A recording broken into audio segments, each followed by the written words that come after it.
सकलं परस्मै नारायणायेति समर्पयामि श्रीमन्नारायणायेति समर्पयामि लक्ष्मीनारायणायेति समर्पयामि स्वस्ति प्रजाभ्यं परिपालयन्तं न्यायेन मार्गेण महीं महिषाः गोब्राह्मणेभ्यः शुभमस्तु नित्यं लोकाः समस्ताः सुखिनो भवन्तु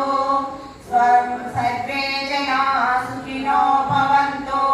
समस्त सन्मङ्गलानि भवन्तु